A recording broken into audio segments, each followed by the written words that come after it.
Hello and welcome back to a brand new segment on my channel called Design and True Crime, where we discuss a true crime case while I attempt to improve my building skills on The Sims 4. Today we'll be discussing the mysterious disappearance of Kenny Veach, a 47-year-old YouTuber who vanished in 2014 in the Nevada desert. The theories and speculations around this case are pretty wild, so grab a drink, enjoy the build, and let's jump into the life and disappearance of Kenny Veach. Kenneth Lee Veach was born in 1967 in Las Vegas. Not too much is known about his early life, just that he had a close relationship with his girlfriend Chiron and his sister-in-law Susan. When Kenny was just in his early 20s, he did lose his dad after his dad decided to end his own life. But other than that, I wasn't able to find too much information around Kenny's early life. I will put a quick disclosure in here that I may mispronounce some of the names or areas in this, and I do apologize in advance. I am trying my best. The only thing that we really know about Kenny for sure, and one thing that is very clear, is how adventurous Kenny was. He was an experienced hiker and he loved the outdoors. Him and his girlfriend would often take hikes together, sometimes spending days in the desert and even sleeping under the stars. Chiron would comment on how much they enjoyed this time together and how Kenny would love to take beautiful photos of the scenery and the views of the places they would hike. But Kenny didn't just enjoy hiking with Chiron. No, in fact, he loved solo hiking and maybe even more than hiking with someone. He would spend a lot of time in the wilderness alone. He would take photos and videos and upload them to his YouTube channel. He was really active on social media, and even though his channel was relatively small, he would comment and engage on a lot of hiking content. And he would do this under the handle "A Snake Bit Me G." And this handle came from a real experience where Kenny was actually bitten by a rattlesnake. That was one other thing about Kenny. He was adventurous, but he was also known to be a bit reckless. He would often hike with minimal supplies and found himself in a few jams. But Kenny loved this aspect of his life. He would frequently comment things like, "I solo hike across mountain tops most people wouldn't touch. I have been in more caves than I can count. I play with rattlesnakes." He loved exploring new places and he was happy to do this on his own. He was experienced and he loved the outdoors.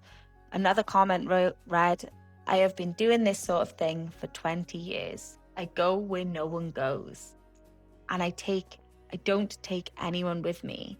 I find skulls of all shapes and sizes.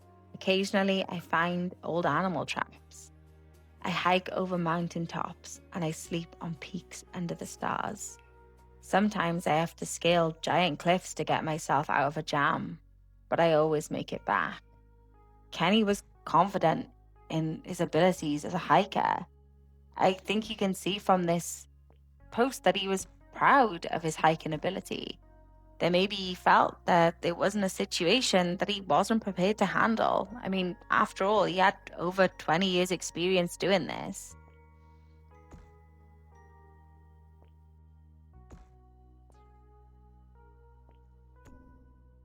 But then there was one odd comment that Kenny made.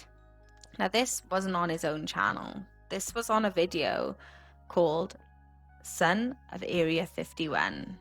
The comment garnered quite a lot of attention, but as we know, not all attention is good intention. In June 2014, Kenny made this very peculiar comment. This read, "This ain't nothing. I'm a long-distance hiker. One time, during one of my hikes by Nellie's Air Force Base, I found a hidden cave. The entrance was shaped like a perfect capital M. I always enter every cave I find. But as I began to enter this particular cave, my whole body began to vibrate. The closer I got to the entrance, the worse the vibrating became. Suddenly, I became very scared and I hightailed it out of there. That was one of the strangest things that ever happened to me. This comment was particularly odd, not just because of the context, but the fact that Kenny was so afraid. This is the same person that scaled mountains to get out of jams and hiked in places that other people were too afraid to go.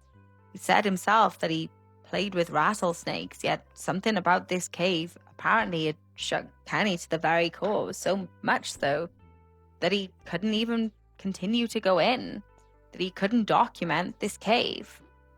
Now, this comment caused a lot of speculation around the mysterious M cave. Now, some people didn't believe him. I mean, after all, there was no proof of this cave. Kenny had no evidence that this cave existed. He was unable to document it. There was no photos, no videos, and nobody else had seen anything like that. Other people encouraged Kenny to go back and to try and find the cave.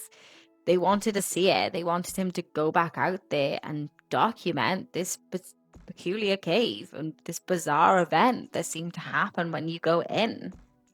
Some others, though, they warned Kenny to stay away. They felt there was something bad in that cave, something that Kenny shouldn't find. They didn't want him to enter again. But Kenny was determined. Kenny was an adventurer through and through, and hiking was his passion. He was going to go out there and he was going to show everyone the M cave.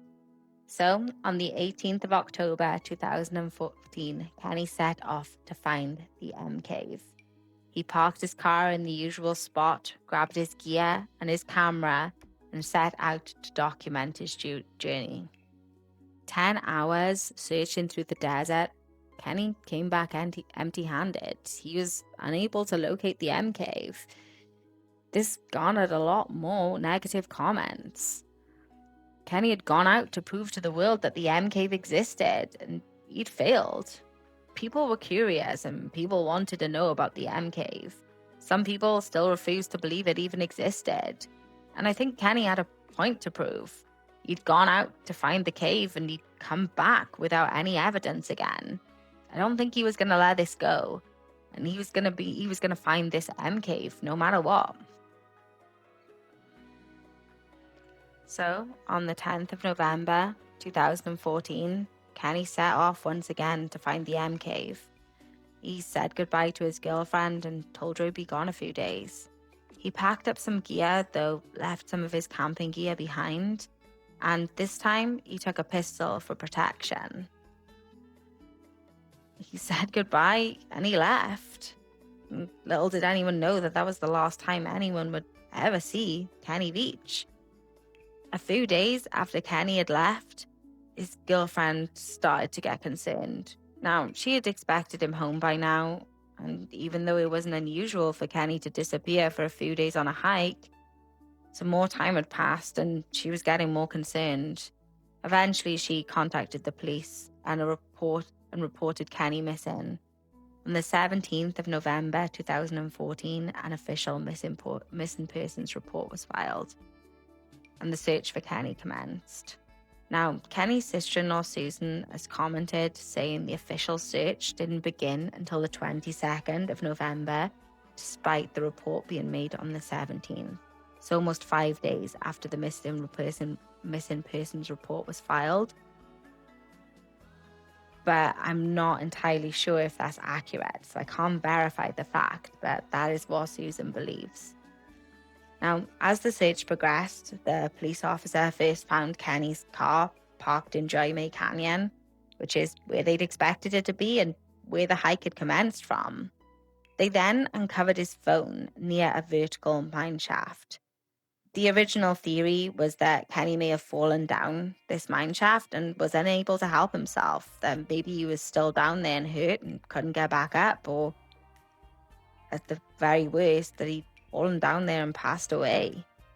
So they searched the shaft and the rescue teams tried to look down there to see if they could find Kenny. But they weren't able to find anything. And after finding that phone, the trail went completely cold. There was no evidence of Kenny and there was nothing for the search party to go on. The desert was huge. and nobody knew where to look. Despite their best efforts, the trail had died and they weren't able to look anymore. Kenny was never seen from this point. Now, nobody's ever found Kenny. There were so many theories around his disappearance.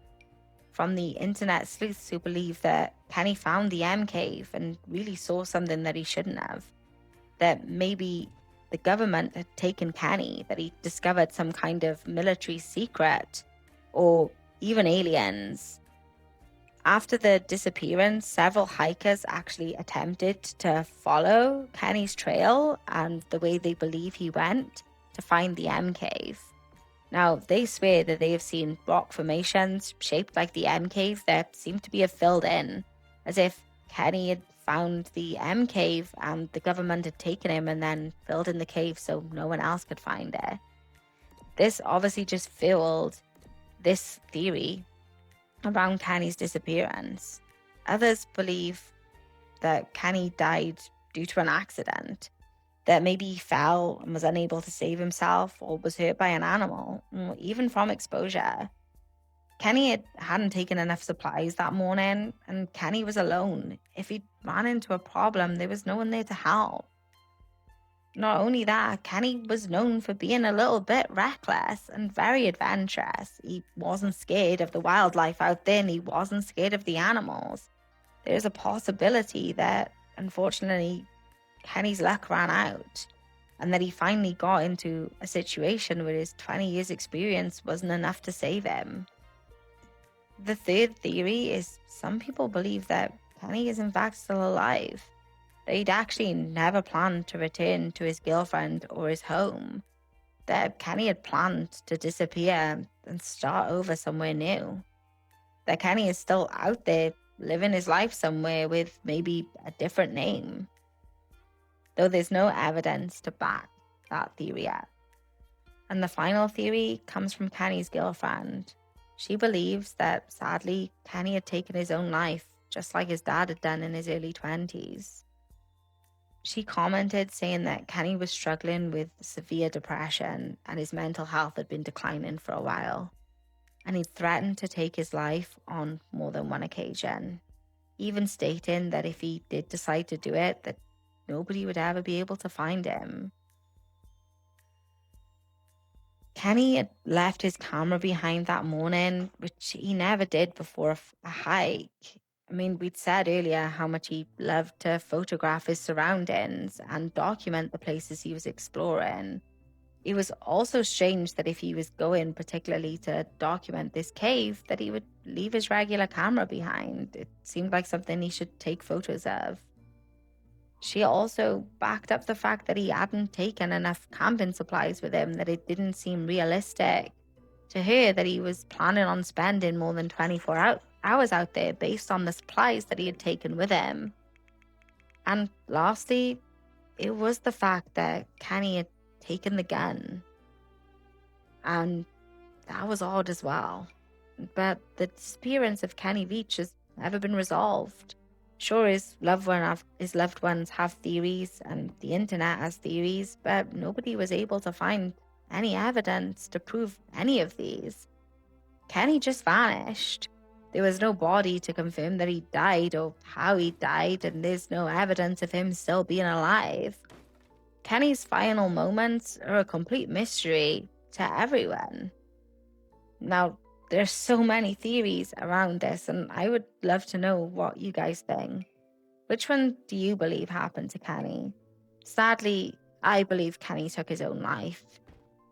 With what his girlfriend has put forward, it seems to me the most logical course, but again, we don't know. My heart goes out to his family who've never got any kind of closure on this situation. And that brings us to the end of Kenny Veach's disappearance. If you've made it through this video, I really appreciate you. And if you can let me know if you enjoyed this segment and if it's something that you'd like to see again, I would really appreciate that. And thank you guys so much for watching.